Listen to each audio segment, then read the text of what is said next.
My daughter lied about me pushing her down the stairs, which got Child Protective Services involved, but they were hiding a lot of truths from me. Yesterday started out like a normal Tuesday. I'm 26, and I dropped my 5-year-old daughter, Lily, off at daycare, as usual. The teacher greeted us at the door, and Lily gave me a hug before running off to play with her friends. I had the day off from work and was planning to clean the apartment and maybe watch some shows I wanted to catch up on. I came home, made some coffee, and started cleaning. Our apartment isn't big, just a small 2-bedroom place that's been enough for me and Lily for the past 3 years. I vacuumed, washed the dishes, and put away some clothes.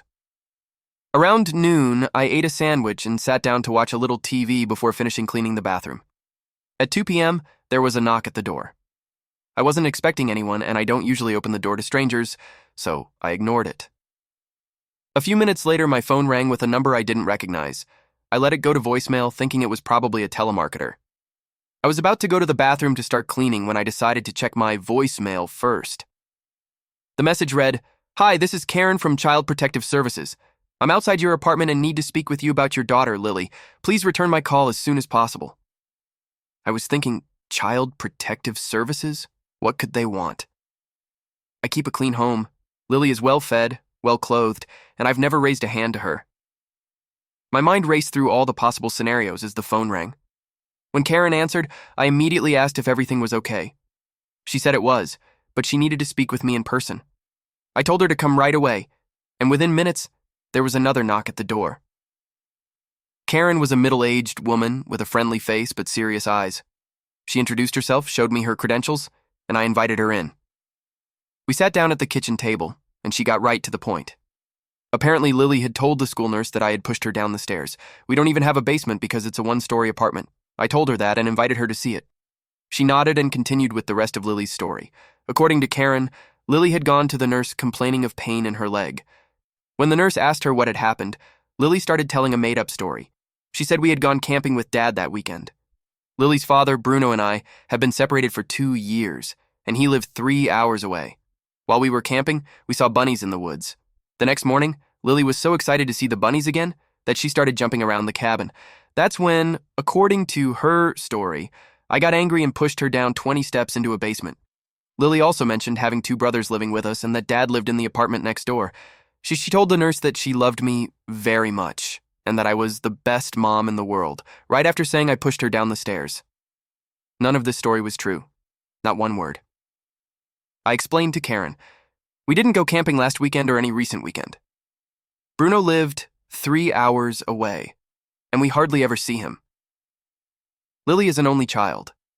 Our apartment doesn't have a basement, much less stairs leading to one. I've never pushed, hit, or caused any harm to Lily. Then she asked to see our apartment. I showed her the small living room, the kitchen, my bedroom, and Lily's room, with its pink walls and stuffed animals everywhere. Obviously, there was no basement or anywhere that could be mistaken for one. She asked me several questions about our daily routine. Who watches Lily when I'm working? That's my mom. And if Lily had been acting any differently lately. She then explained that she would need to speak to character witnesses, people who could attest to me as a parent. I gave her my mom's number and the number of my friend, who often helps out with Lily.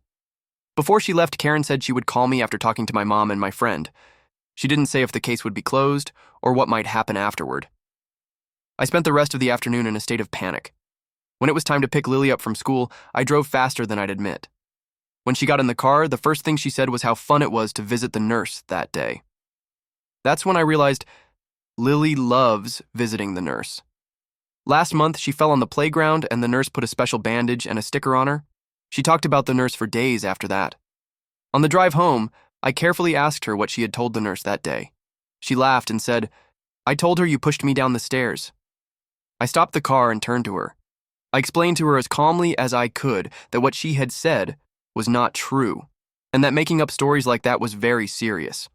Lies about parents hurting their children can get parents into serious trouble. She didn't seem to understand the seriousness of the situation at all. When we got back to the school, I made her tell the teacher that she had made up the story. The teacher listened to her, but I could tell she wasn't completely convinced. I apologized profusely, explaining that Lily has a very active imagination. The walk home was silent. I couldn't stop thinking about what might happen. Would they take Lily away from me? Would I be arrested? How could I prove that I hadn't done something that... Never. happened. That night, after Lily went to sleep, I sat on the couch and cried. Lily had no idea how much trouble her little story could cause. She is only 5 years old. She doesn't understand that some lies can have terrible consequences. But what if she does it again? What if they don't believe me next time? I've been thinking about why Lily would make up a story like that. Part of it is definitely her love for the nurse. But I wonder if there's more to it. Her life has not been easy. Bruno left when she was 3, and although he promised to remain involved, his visits are sporadic at best. Sometimes he doesn't show up when he says he will. And this is a big disappointment for Lily. I've been working hard to provide for her, working full-time at a local bank while my mom helps me care for Lily. The divorce was complicated, and Bruno has a bad temper. He never hit me, but there were many fights. I don't think Lily remembers the worst of it, but who knows what impact it had on her. I've been noticing some worrying behavior from Lily lately. Last week, as I was helping her get dressed, she looked in the mirror and said she was ugly.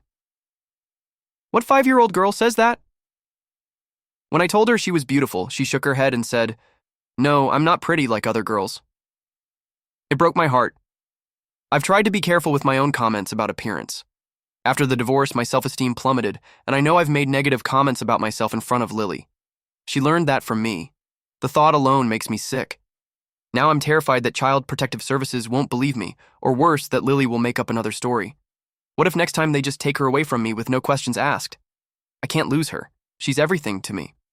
I'm also worried about the parent-teacher conference next week. The teacher will be looking at me with suspicion. She will be watching for signs of abuse. This morning, Karen called and said she had spoken to my mom, who confirmed that Lily has an active imagination and often makes up stories. She said she would get back to me after completing the investigation, so now I'm just waiting, terrified of what might happen next. Update when Karen called to let me know they were closing the case. She explained that after talking to my mom and my friend, and considering the physical impossibility of the story, we don't have a basement in our apartment, nor do I think we took a trip, they determined that Lily had indeed fabricated the tale. Karen advised me to have conversations with Lily about the difference between fantasy and reality, and to consider consulting a child psychologist if the behavior continued. That evening, I sat down with Lily and tried to explain in terms a 5-year-old would understand why making up stories about hurting yourself could be very dangerous. I used a story-based approach, telling her about the boy who cried wolf and how people eventually stop believing you when you lie, even if you're telling the truth. Lily seemed to understand, nodding solemnly and promising not to make up any more stories about self-harm. The parent-teacher conference was awkward, but not as bad as I feared. The teacher was professional and focused primarily on Lily's academic progress, which is excellent. At the end, she mentioned the incident, noting that they take all such reports very seriously, but understand that children sometimes confuse reality with fantasy. She asked me if everything was fine at home, and I assured her it was, explaining that Lily and I were working on understanding the difference between real and imagined stories. Now I want to clarify something about Bruno. In my original post, I mentioned that he lives 3 hours away, but the truth is a little more complicated. He moved to a city about 3 hours away from us after our separation, but over the past year, he's been growing closer. 6 months ago, he took a job just an hour away, and a few weeks ago, he moved into an apartment just 20 minutes from us. At first, I was hopeful this meant he wanted to be more involved in Lily's life. He started asking for more visits, and I agreed, thinking it would be good for Lily to have her father around. But his pattern of unreliability continued. He would promise to pick her up Saturday morning, then text me Friday night saying something had come up, or bring her back hours earlier than agreed with excuses about not feeling well or having work to do. What worries me most is how Lily behaves before and after these visits. When I ask if she's excited to see him, she usually shrugs or changes the subject. After visits, she's often grumpy and has trouble sleeping. Last month, she started crying when I told her dad was coming to pick her up. When I asked her why, she simply said, "I don't want to go." When she told me that, I canceled the visit with her dad. It was possible he wasn't coming to pick her up anyway. I've wondered if Bruno is being hard on her, or if he's sensing tension between him and her mother. He often stays with them at his mom's house during visits. Bruno's relationship with his mother has always been strained, and he has a habit of criticizing her parenting skills, despite still depending on her for help. This leads me to a revelation about Lily's basement story. Last week, Bruno canceled another visit, his third in 2 months, texting me that he had fallen down the stairs in his mother's basement and hurt his back. When I mentioned this to Lily, trying to explain why she wouldn't be seeing her dad that weekend, I realized that Lily's story about being pushed down the basement stairs wasn't completely fantasy, except she wasn't the victim. She was incorporating elements of reality into her fantasy. Bruno had probably told her about falling down the stairs at his mom's house during a previous visit, and she recycled that detail into her made-up story. This got me thinking more about the parts of her story related to camping and rabbits. Although we've never gone camping with Bruno, he did mention once that he wanted to take her camping when she was older. As for rabbits, Bruno's mom has rabbits in her backyard. Again, Lily was taking parts of her real life and reworking them into fiction. The part about Bruno living next door is wishful thinking. I think several of Lily's friends at school live in two-parent homes, and she's starting to notice the difference. Last month, she asked me why her friend's dad lives with her, but her dad doesn't live with us. I explained that sometimes moms and dads don't get along and live in different houses, but that they both still love their children. She seemed to accept this, but I wonder if in her mind, having Bruno next door would be the closest thing to having him living with us. I've also been reflecting on my own behavior and how it might be influencing Lily. After Bruno left, I went through a period of depression. I started seeing a therapist and am much better now, but I know there were times when I wasn't fully present for Lily. There were days when getting out of bed was almost impossible, and my mom had to pitch in to care for her. I also know I've made negative comments about my appearance, my job, and my life in general with Lily around. Children are like sponges. They absorb everything that happens around them. Her elaborate lie to the school nurse was a symptom of something deeper, a need for attention, a way of processing complicated feelings, or perhaps an attempt to make sense of her family's dysfunctional situation. I've decided to see a child psychologist for Lily, not because I think there's anything wrong with her, but because I want to give her tools to process her feelings in a healthy way. I want her to understand that she can talk to me about anything, including her disappointments and frustrations with her dad, without resorting to harmful fantasies. Bruno's inconsistency is becoming a growing problem. Last weekend, he was supposed to take Lily to a nearby amusement park, something she'd been looking forward to for weeks. 20 minutes before he was due to pick her up, he texted me saying he couldn't make it because his car was having trouble. When I asked if we could pick him up instead, he said he was actually too tired from working late. Later, his sister told me he'd been out with friends the night before. I'm starting to wonder if these visits are doing more harm than good. The constant disappointment can't be healthy for Lily, but I'm afraid if I limit Bruno's access, he'll fight me or tell Lily it's my fault she doesn't see him. He's done it before, painting me as the villain when it suits him. For now, I'm focusing on what I can control. The protective services case may be closed, but our journey is just beginning. Update 2. First, some good news. Lily has had 3 sessions with a child psychologist who specializes in children from divorced families. The doctor uses play therapy to help Lily express her feelings, and so far, Lily seems to enjoy the sessions. After each session, I meet with the doctor to discuss strategies I can use at home to support Lily. One of the things she stressed is the importance of consistency. Children need routines and reliable adults they can trust. This brings me to the situation with Bruno. 3 weeks ago, Lily had a visit scheduled with him for the weekend. He picked her up on Saturday morning as planned, and they were supposed to spend the day at his mother's house. However, at 8 p.m., 4 hours before he was due to return her, Bruno's mother called me asking me to come pick up Lily. When I arrived, Lily was curled up on the couch. Bruno was nowhere to be seen. His mother explained that Bruno had had an argument with her about the money he still owes her for covering her rent last month, and had stormed off, knocking over a lamp in the process. Lily had witnessed the entire scene. I drove Lily home, and she was unusually quiet during the drive. When I asked if she was okay, she just nodded. Later that night, as I was tucking her into bed, she asked me if her dad was a bad man. I told her dad wasn't a bad person, but sometimes adults make mistakes and don't handle their feelings well. I'm not going to tell her he's a bad man when I've said things in front of her, too. The next day, Bruno called me as if nothing had happened, asking to speak to Lily. I let them talk briefly, but Lily was reserved. After the call, I texted Bruno asking what happened the night before. He angrily refused, saying his mother was overreacting and he had only left to calm down. I didn't insist, but then called his sister, who confirmed her mother's version. The following weekend, Bruno was supposed to take Lily to the zoo. On Friday night, he texted me saying he couldn't make it because his car needed repairs again. I offered to drive Lily, but he said he was exhausted and would reschedule. That's already a lot of cancellations in a few months. I consulted with Lily's doctor about the situation. She asked me to consider whether these visits were beneficial for Lily. While I was processing this, Bruno's pattern continued. Last weekend, he was supposed to take Lily to the movies. An hour before the pickup, he texted me saying he couldn't make it because he had to work. I later learned from his sister that he hadn't been called into work but had gone fishing with friends.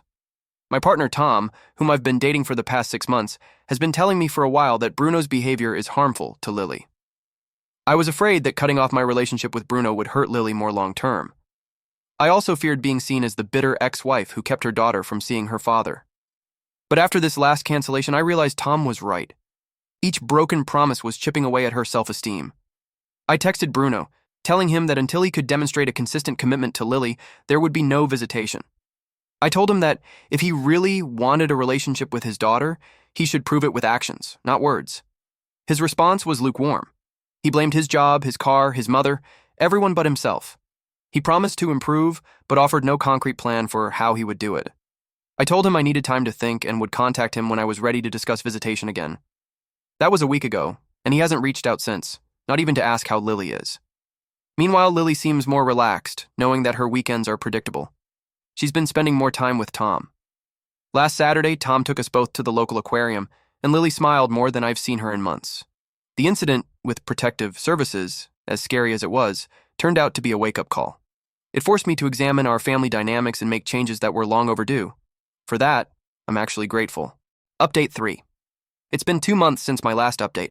After I told Bruno he needed to prove his commitment before resuming visits with Lily, he went silent for almost 2 weeks. No calls or messages, not even to ask how Lily was. Then, out of the blue, he texted me on a Thursday morning asking if he could pick Lily up that weekend, so he hadn't understood anything I'd asked. I didn't respond immediately. Instead, I took Lily to the park, watched her play, and thought about what would truly be best for her. That night, after he went to bed, I drafted a response for Bruno. I told him we'd already talked about it and we weren't going back to this until he showed some reliability. He only replied, "I understand." The brevity of his reply left me unsettled. In the 6 years since I've known Bruno, he'd never backed down from an argument without a fight. Acting on instinct, the next day I installed a security camera on the front door. I also spoke with the building manager to make sure Bruno wasn't on the list of approved visitors allowed inside. These precautions seemed extreme, but Bruno's uncharacteristic response had set off red flags. I also visited a lawyer to confirm my rights as the primary custodial parent. According to our custody agreement, Bruno is entitled to visitation, but the agreement also specifies that he must give 48 hours notice before visits and maintain regular contact with Lily. His sporadic communication and last-minute cancellations had repeatedly violated these terms. The lawyer advised me to document all instances of Bruno's unreliability and the effect on Lily. She also suggested updating the school on the situation. The next day, I gave the school a copy of the custody order and written instructions that Bruno was not authorized to pick Lily up from school. If he tried to do so, they should contact me immediately. While taking these precautions, I also discovered that Bruno was behind on his child support payments. When we separated, the court ordered him to pay $350 a month. From the beginning, he had been inconsistent, but I hadn't pressed the issue, not wanting to create more conflict. Besides, sooner or later he would end up paying. Upon reviewing the records, I found that he now owed more than $600 in back payments. I considered informing the Child Support Enforcement Agency, but decided to wait. Having this information gave me a sense of security, something I could use if necessary, but it wasn't a step I needed to take immediately. As for Lily, she continues to see her doctor weekly, and the sessions seem to be helping. She has opened up more about her feelings regarding her father. During one session, she drew a picture of our family, just her, me, and our cat, Felix. When the doctor asked her about her dad, Lily said that he is not in our family. When gently asked why she felt that way, she said, "He doesn't want to be here." The wisdom of children can be surprising. Lily has also stopped asking when she will see her dad again. In the first few weeks after I sent Bruno the message, she would occasionally ask, and I would gently explain that we weren't sure when the next visit would be. She rarely mentions it now, except occasionally in the context of past events. Meanwhile, our daily life has found a rhythm. Lily goes to school while I work. My mom picks her up most days and stays with her until I get home. On Tuesdays, Lily has her appointment with the doctor, and afterward, we usually go out for ice cream and talk about our day. Weekends are for fun activities: the park, the library, play dates with friends. Tom joins us sometimes, and his constant presence has been good for both of us. 2 weeks ago, I received a message from Bruno asking how Lily was. I sent a brief response about her school activities and mentioned that she was seeing a psychologist. He responded by asking if I was okay, and I explained that I was working through feelings of abandonment and instability. He did not respond to that message. I've thought a lot about what I would do if Bruno suddenly decided he wanted to be a constant presence in Lily's life. Would I give it another chance? I don't know. He'd have to show changes. I don't know what the future holds for our family. Maybe Bruno will finally recognize what he's missing and make real changes. Maybe not. Either way, I am committed to providing Lily with the stability, love, and support she needs to grow into a secure, confident person. That's my job as a mother, and it's a responsibility I take very seriously. Update 4. It seems everyone had a good discussion on my last post about whether Bruno would start being a good father or not. Well, the bets have been placed, the ones who said it wouldn't be won, and now I have full custody of Lily and a restraining order against Bruno. I don't know which side I was on, but at least I made sure to take certain precautions, as I mentioned in the previous post. So much has happened in these past few months that I feel like I've only been taking care of Lily, working, and spending time with the lawyer. So much so that I haven't written here or done anything else for myself, but I wanted to get this over with, make sure Lily wasn't near her father, and get away from Bruno myself. Let's start where we left off, with Bruno staying away until he proves he can be trusted. Not much was heard from him. No calls or messages, except for one incident where he tried to pick up Lily from her daycare. But because I had taken certain precautions, he simply couldn't do it. They called me, but he left before I could leave work to pick up Lily myself. That incident was enough to start the process of asking for full custody, because he was informed that he couldn't pick Lily up without my approval, and yet he tried anyway. He also became a bit erratic and aggressive with the daycare staff. Even Lily saw this from her living room. This was enough to ask for full custody, although it wasn't even the beginning of it. It all uncovered truths, caused more chaos, and led to an additional restraining order. Everything has been chaos, but the summary has been as follows. If you remember the incident with Bruno falling in the basement, there were more things I didn't know, which I discovered once everything started to escalate. My ex-mother-in-law called me to tell me more about that incident. She told me that he had fallen down the stairs, but only after being pushed by her because he had become aggressive. They were arguing about something specific, and he started grabbing her arm as she came back from looking for something in the basement. She finally pushed him back, but he was lucky because she was a few steps higher and only fell against the staircase. But then he tried to put a hand on her, and she kicked him, causing him to lose his balance. His mother didn't file a complaint, and neither did he, but she's been trying to convince him not to see Lily because she doesn't trust him.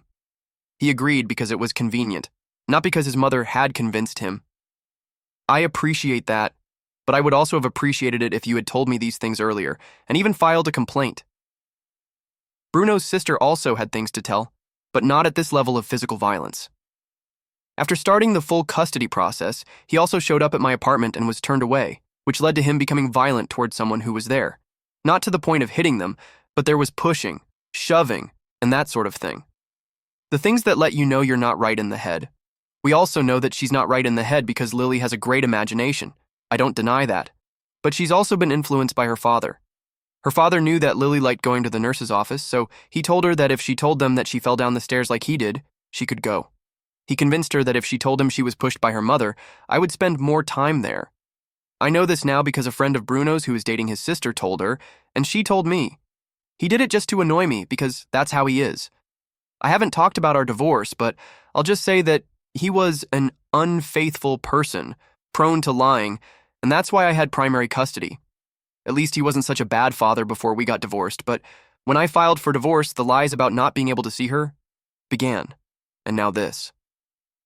So I've been very busy between my lawyer, presenting this information to Child Protective Services to clear up any issues or open cases that there were, while taking care of Lily in my work. Luckily, I have a good support network. I can also say that, despite all the negative aspects of this, it is a somewhat happy update, because Bruno moved quite far away about 3 months ago. He left for work, but also because he had other problems. For example, his group of friends. After finding out what their friend said, they had a fistfight with this friend. But the group of friends sided with the one who confessed, because they also have children and were not in favor of what he did. Her mother also filed a police report because I asked her to help with my case, and she wasn't very happy with her sister either, so he left, and it's a relief. We still have a restraining order in place that will remain, for sure, and we haven't relaxed any security measures. Lily can only be picked up from her nursery by me, my mother, or my friend. He is not allowed to contact us by any means, and he's not allowed to enter our building. Hopefully, none of what we did will be necessary, but it's there so that when it is, action can be taken. I want this to be the last update I make because I know it would mean writing a new one. It's been almost a year, and I'm giving you a little update. We're free of Bruno, and Lily is doing much better. Some have asked, how is Felix? He is doing very well. He has helped both Lily and me reduce the stress of all this, and has been great emotional support. He's a great companion to us, and I'm grateful to have him in the family. Thank you for caring.